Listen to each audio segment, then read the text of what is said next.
This is Mr. Ashton going through the Mathematics Numeracy Unit 2 Calculator Allows Higher Tier paper from the November or autumn of 2017. Okay then, as this is the higher paper, I've already gone through the first 4 questions of this paper through the intermediate, so there's a link in the description below. If you click on that and fast forward, you'll get to those same questions. So we've got the formula list that we might need.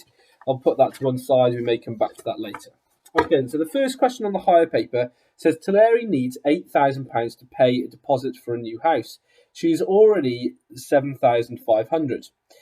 Tulare invests the £7,500 in a bank account with that pays interest at a rate of 0.31% every month. She does not plan to make any further payments into this account. Calculate the number of months Tulare will need to wait until she has enough money in the account to pay for the deposit of £8,000. Now, this is screaming for you to know how to do multipliers, okay? So the important bits of information in here, this tells us that she already has 7,500. It tells us that the rate of interest that she gets every month is 0.31%, okay? And we get it paid every month as well. It says that somewhere. She decided that pays it every month. Yes, I've already highlighted it. So what we need to do is your 7,500 or Tulare 7,500, and then we're times it. Now, effectively, we're doing 100%, add, because it's an investment, 0.31%, and then you do it to the power of however many months. Now, they don't tell us any. We've got to try and work this out. This is effectively a trial and improvement question, but sort of a bit nicer in some respects because we don't have to write out the table, etc., etc. Now, I'm just going to write that out a little bit neater, which is going to be 7,500. 100% plus 0.31% would be 100.31, and then percent means out of 100. So I'm going to write that as over 100, and then to that power. And then I'm just going to write it all as one decimal, just to have it into my calculator nice and easily. 100.31 divided by 100 would be 1.0031 to the power of. So first of all, we're going to try a set number of months. We've got to get it to 8,000, so let's try, 4 months. So I'll try 4. Let's see what that's like. So 7,500 times by 1.0031 to the power of 4 more months. No, it's way off. Way off. She's made hardly anything. She's only made 93 quid in those months. So I'm going to suggest that we actually try a lot more months. So try 7,500 times by 1.0031 to the power of, let's try 12. So on my calculator, literally just delete the 4, change it to a 12. Still way off. Need it to be even bigger again. 7,783.81. So no, it's still way off. 7,500 times 1.0031 to the power of, say, 20. Again, I'm just guessing these. They could have been any numbers at all. Oh, we're pretty close now. 7,978.95. I'm not going to jump up far now. I'm probably just going to go to 21. It's only within a couple of quid away.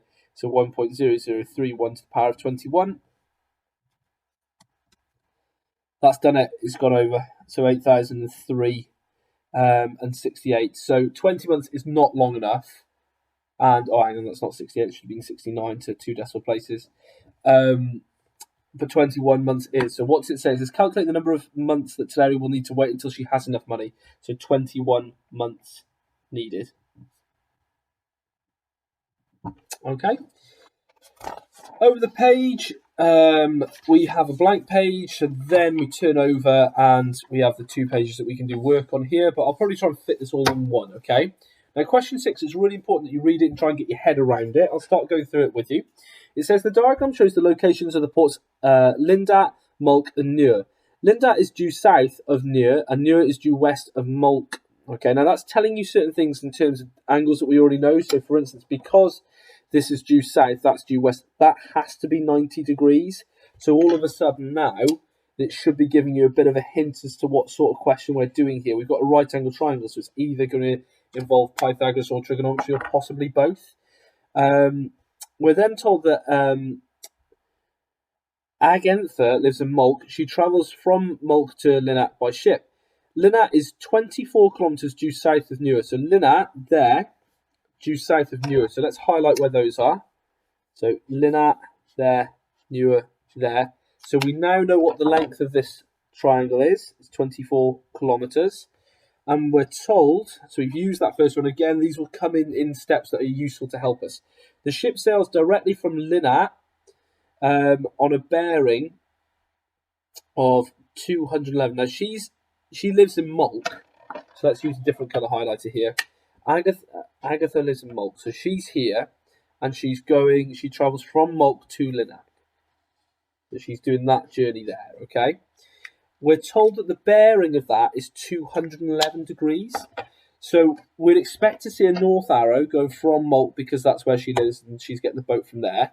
And we know this angle here now is 211 degrees. We know what this angle is, that's 90, which means we can go and work out what this angle here must be because all of those must add up to 360. And then we've got a right angle triangle with an angle and a length, which is good. We're told the ship has an average speed of 20 kilometers per hour.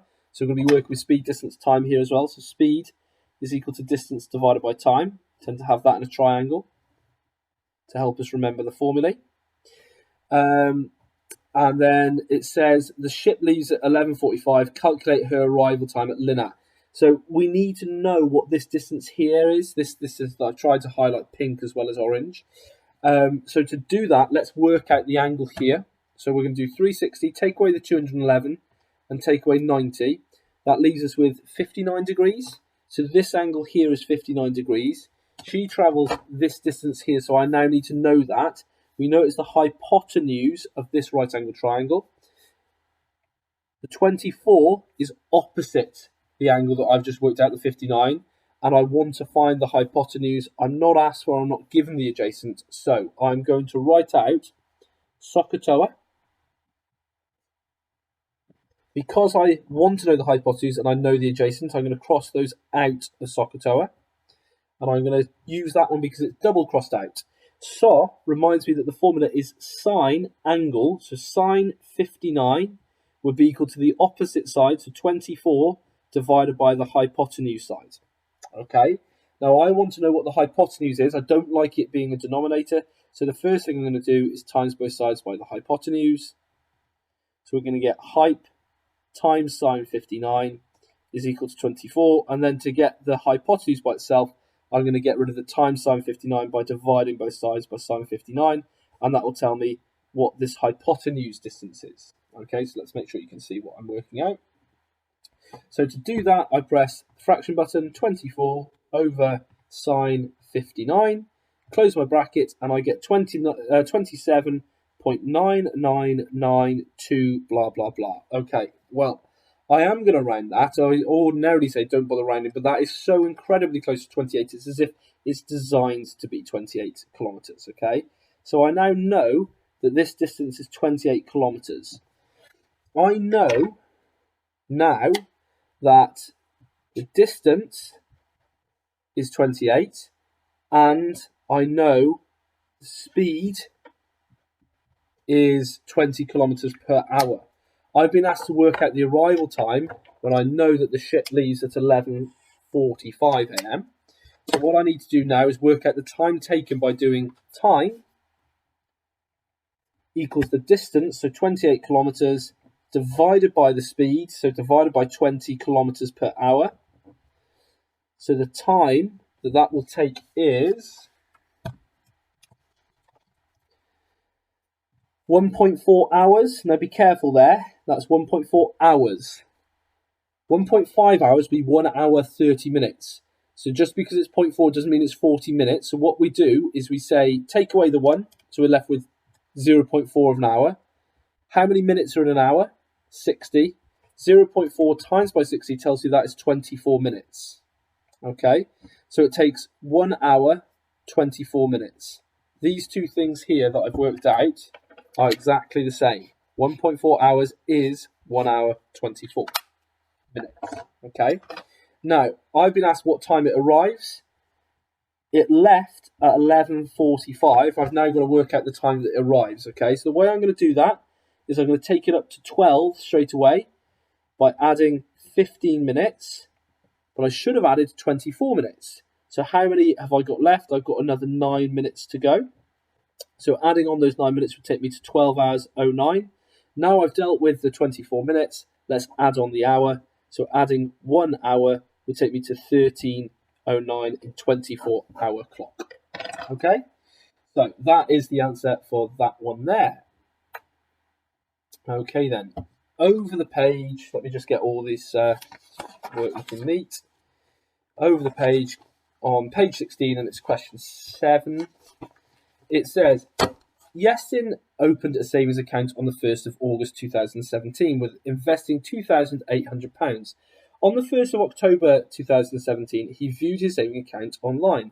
The table below shows the transactions he has opened since he's opened the account.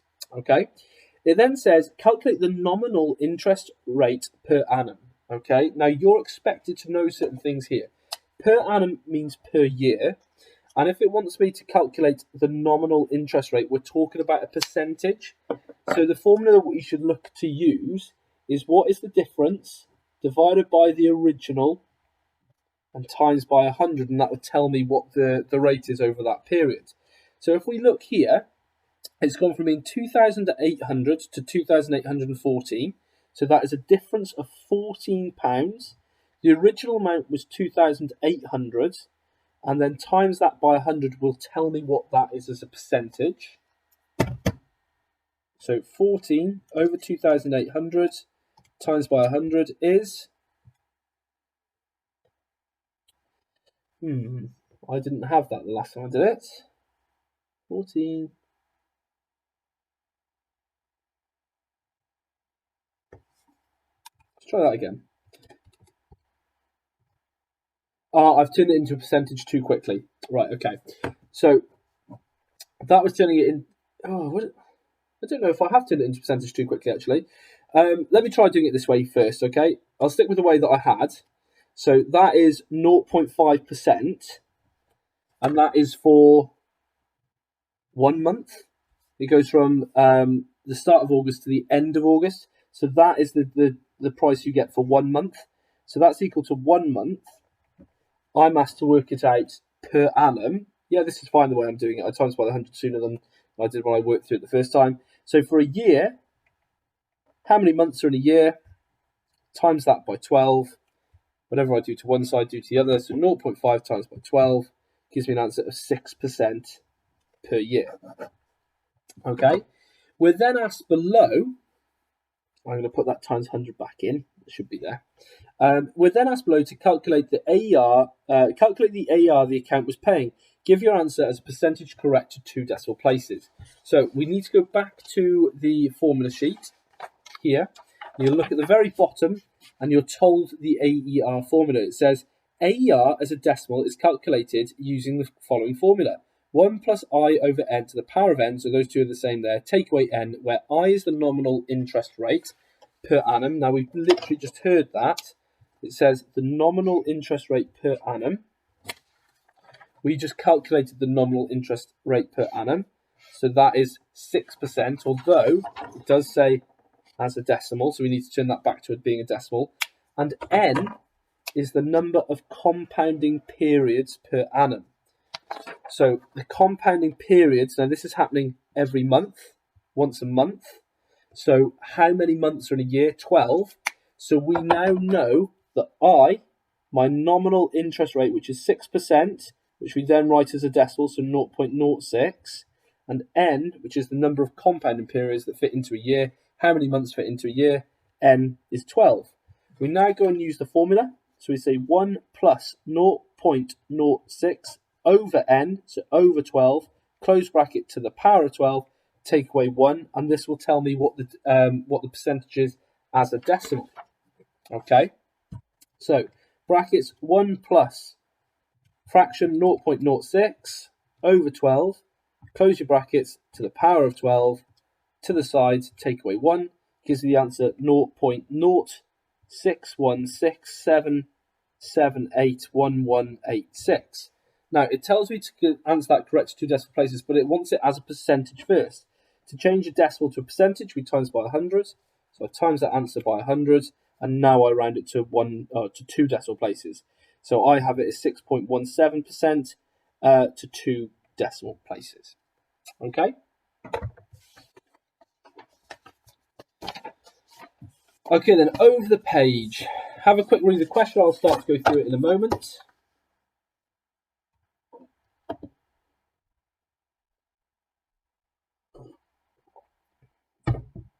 Okay then, it says, a baker makes cake slices to sell in her shop. All cake slices are identical.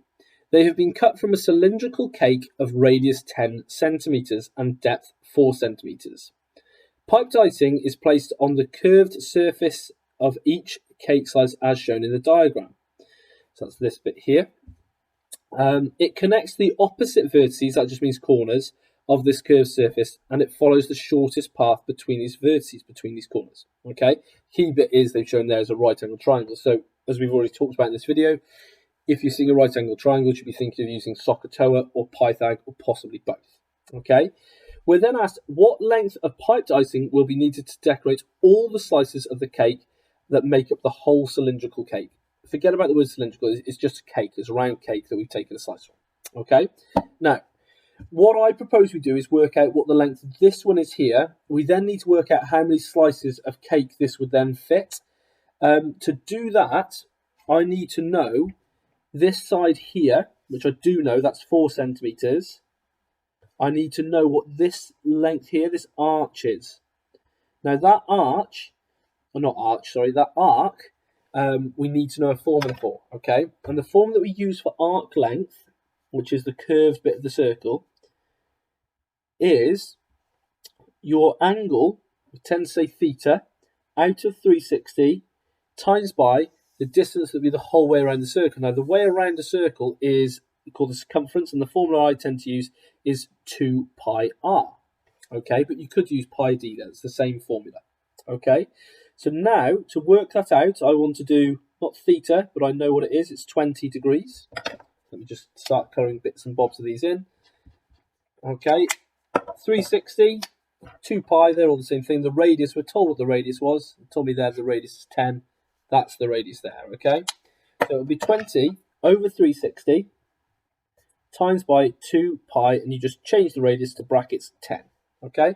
Now, just put that into a calculator as it looks there, and you'll get the right answer, okay? So fraction 20 over 360, no need to worry about cancelling down. It's a calculator paper, let the calculator do the work. So literally that there, identical into my calculator, press equals, SD it, and I get 3.490, blah, blah, blah. Now, last question you saw me round something, and that's because it's so obviously close to a number. This is not obviously close to a number because it's not like 0.99999, okay? 0.348. We need to use that answer to be as accurate as possible. So we now know this is 3.49, blah, blah, blah. I now know here a right angle triangle. It's told me it's right angled. There. I know 2 of the sides, and I don't know what this opposite the right angle is. Now, opposite the right angle is the hypotenuse. I know 2 sides. I want to know that hypotenuse, so now I'm going to use Pythagoras. To do that, I'm going to do 4 squared, which is this length here. Add the side I just got, so this 3.49 blah, blah, blah answer squared will equal the hypotenuse squared. In my calculator, to get that, I'm going to do 4 squared plus this answer that I just got, so I'm going to use the ANDS button, squared, and press equals. That's 28.184 blah, blah, blah is equal to h squared. I don't want to know what the h squared is. I want to know what h is. So the opposite of squaring is square rooting. So if I square root this answer, square root ANDS, I find out that this length here is 5.30 blah, blah, blah.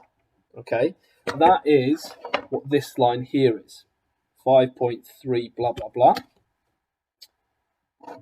Okay, now it says here what length of piped icing will be needed for the whole cake. Okay, we know 1 slice. Okay, so 1 slice is equal to 5.3 blah, blah, blah. Okay, what we need to do now is work out how many slices that is. Now, we also know that 1 slice is equal to 20 degrees. In a full circle, you would need to have 360 degrees. So how many 20s fit into 360? Make it easier. How many 2s fit into 36? Make it even easier again. What's 36 divided by 2? 18. So I need to times that by 18 to find out what the whole cake is. So if I times that by 18, I'll have 18 slices, which is the whole cake. Okay, so the whole cake equals 18 slices. So if I look here, 18 slices there. What have I done to 1 to make it 18? Times by 18. So I need to do the answer I've got in my calculator times by 18, and it will tell me that the entire cake needs 95.56. I'm going to do that to 2 decimal places of icing. Okay, so for the whole cake, I need to have 95.56 to 2 decimal places. A tricky question, that was not easy. Okay, question 9, have a quick read them. I'll start to go through them in a moment.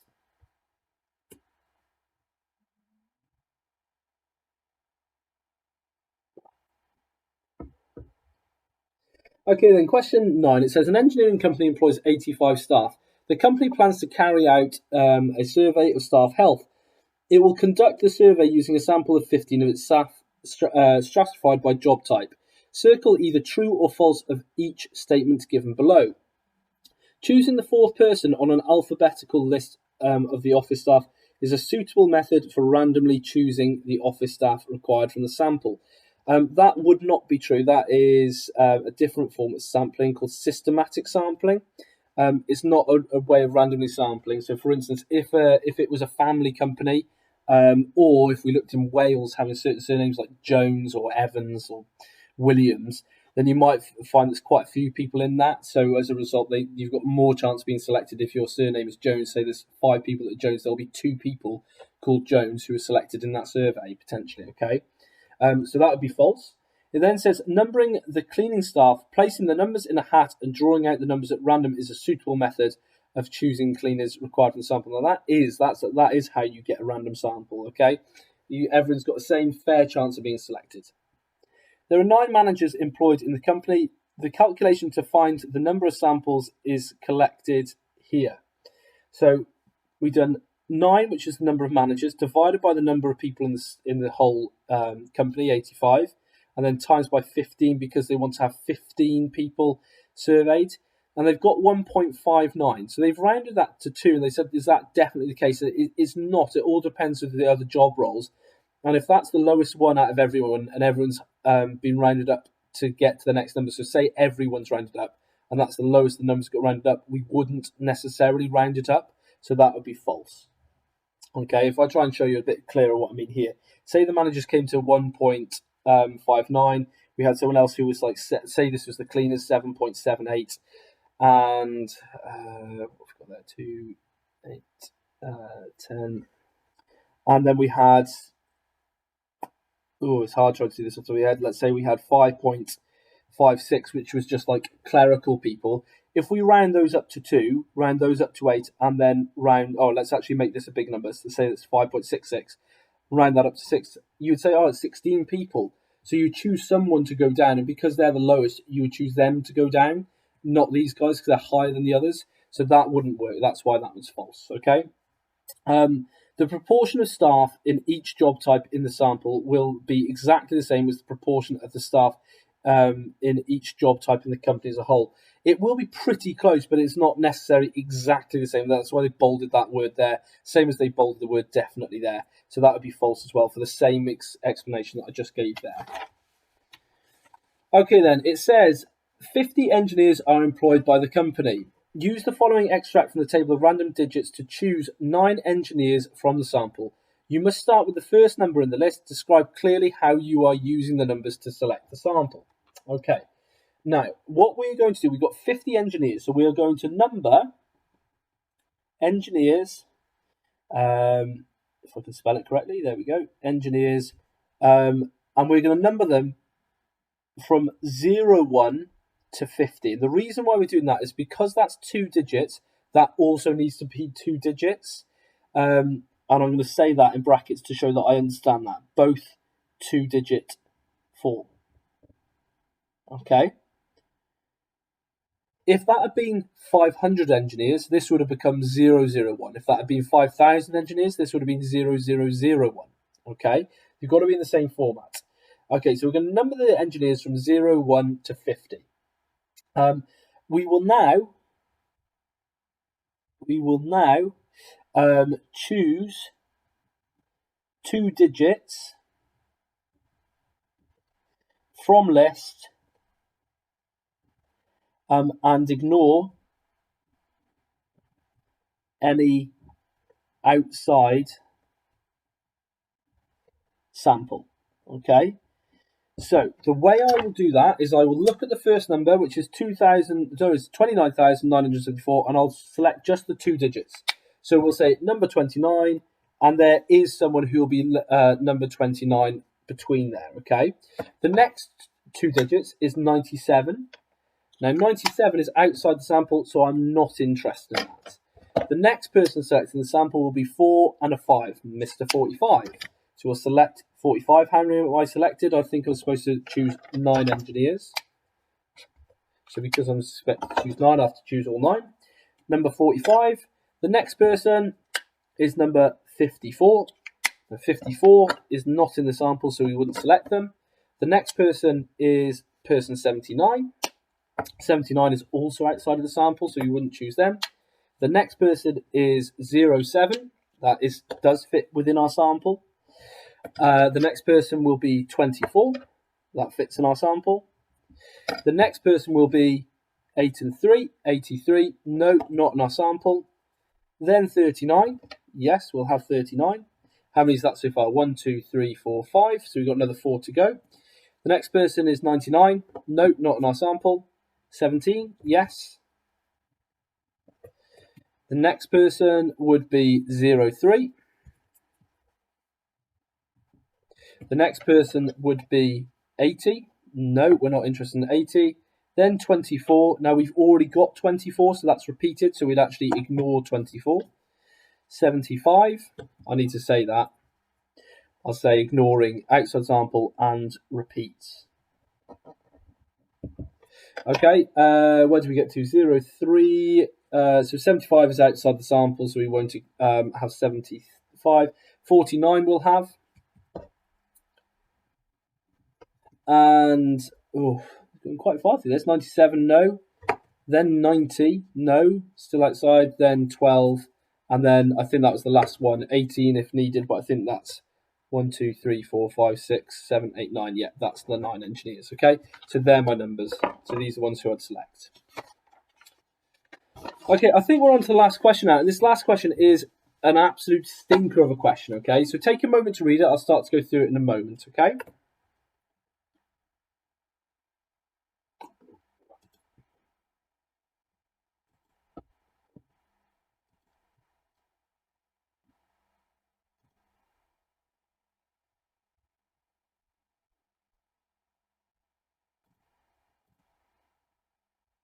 Okay then, it says, the engineering company has a storage building as shown below. The building is in the form of half a cylinder. Okay, we're going to highlight these to pick out what shapes we have. Half a cylinder, so that's this thing here. Half a hemisphere. Okay, a hemisphere is half of a sphere, so that's half of a half sphere, so that's a quarter of a sphere. Might write that down straight away. Attached at one end, so that's the cylinder, that's the quarter of a sphere there. We've also got a semicircle here. It then gives me the plan view, it then gives me the side view of what that looks like. We're then told that the company needs to paint all of the exterior surfaces of the building, including the doors. The measurements on the diagram are given correct, and they put this in bold, so it'll be really, really important. Correct to the nearest metre. So this is going to be an upper and lower bounds question thrown into whatever we're working with. It says the paint comes in tins that cover an area of 40 metres squared. Correct to the nearest metre squared. Calculate the smallest number of tins that would guarantee having enough paint to cover the exterior of the surfaces. Okay, right. The first thing we're going to do is work with the upper and lower bounds. Okay, so first thing we're going to do is work out to the nearest metre means the nearest 1 metre, and we split that in half. That would be 0.5 metres. So we're going to work out now lengths. We're going to work out its upper bound and its lower bound. So 24 metres its upper bound would be 24.5 meters. It could have been, it can't actually be 24.5, but it can't be, the way that we'd write it is 24. It has to be lower than 24.5, and it could be 23.5, including that value there. So basically that meter divided by 2 is 0.5. We add it on for the upper bound and we take it off for the lower bound. Okay, so that's 23.5 meters. What other lengths we have? We had 43 meters. So that could be an upper bound of 43.5 meters and then 42.5 meters for the lower bound. Now, I think that's it in terms of lengths. Yes, it is. We then need to work out the same with the paint. So I'll say here, paint. Now, that's 40 meters squared. Its upper bound, correct the nearest meter squared. One would mean 1 meter squared divided by 2. So that's 0.5 meters squared. So its upper bound will be 40.5 meters squared, and its lower bound will be 39.5 meters squared. Now, it's definitely worth writing all these down. I've probably picked up at least 2 marks there from the 8 already. Now, what you need to do is read the question and work out what kind of situation we're looking at. It says, calculate the smallest number of tins that would guarantee having enough paint to cover all of these exterior surfaces. So you need to think like an optimist or a pessimist. An optimist would say, oh, well, it's all going to be good in the end. We'll be fine, not to worry. And a pessimist think, well, actually, no. What do we have to take into account here? So the pessimist thinking here is that area to paint is as big as it could possibly be, and that the tins of paint cover the smallest possible area. The optimist would say that the area is probably a bit smaller than it needs to be, and the tins of paint actually paint a bit more than they say they will. Okay? Now, because we want to know the smallest number of tins that would definitely guarantee to cover the painting, we want to think like a pessimist. We want to think of the biggest possible area covered by the smallest amount of paint. Okay? So, the way that I'm going to do this now is I'm going to label the sides I'm going to have to paint. So I've got A, which is my semicircle, B, which is the cylinder, which is then wrapped in half, and then C, which is the sphere. Okay, so let's start working through this. One's quite easy, or A is quite easy to work out. Area A is a semicircle, so I'm looking at pi r squared divided by 2, and it includes the doors as well. Okay, now the radius of that, I'm going to say that the whole thing is as big as possible, so 24.5 meters. Same here, I'm going to say that's as big as possible, that's 43.5 meters. So to work this out, it is going to be pi times by the radius squared, so half of 24.5, which would be 12.25, squared, all divided by 2. Okay, so I'm going to work that out now in my calculator. Pi brackets 12.25 squared, and then all of that divided by 2. Now, this isn't a nice number, and we do not round it just yet. Okay.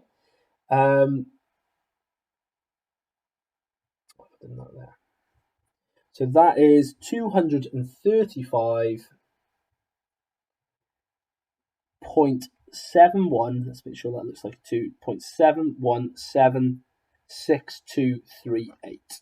Okay. That's to work out the semicircle. Pi r squared divided by 2.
Okay then, to work out the area for B here, we need to appreciate what that shape is. Now, that is half a cylinder. Now, if I was to flat pack that out, that cylinder, that round bit there, would become just a straight rectangle like so. Now, we're working with the biggest measurements here, so I'm saying that's 43 meters.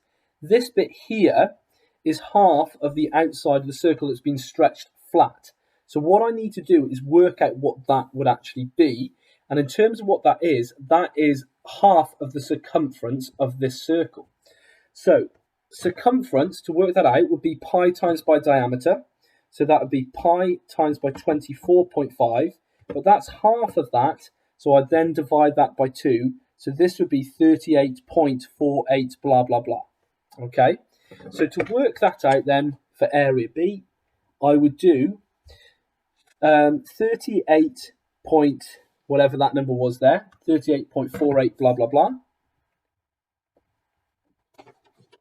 times by 43.5. Okay, now from there, I literally just use my calculator and say ANS times by 43.5, SD it, and I get the answer 1674. Again, do not round yet, we haven't finished. So 076185. And now I'm on to C, which is the half of a hemisphere, so a quarter of a sphere. So if I go and look for my formula sheet here, you are told the formula to work out the surface area of a sphere there, but we need to divide that by 4 because we have half of a hemisphere. So we have half of a half, which is a quarter, as I've already been through. So to do that then, oh, I've already lost the formula.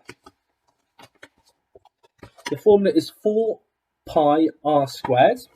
So I need to do 4 pi, the radius squared. So I need to work out the radius of that sphere, and I need to divide that by 4 because it is a quarter of a sphere.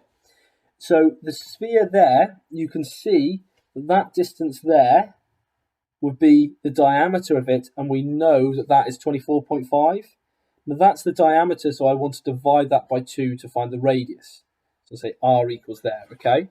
So it's going to be that 12.25 again that we had before, and that's going to go into my calculator. We could just cancel out the 4's there. We could divide top and bottom by 4 to make life easier. So pi 12.25 squared gives me an answer of 471.4352476. Okay. Now, when I start to add all these together to work out the total number of tins of paint needed, I'm going to work out to be short, which is not really clear.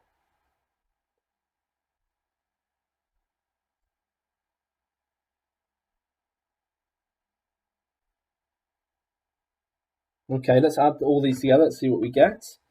We get 1674.076185.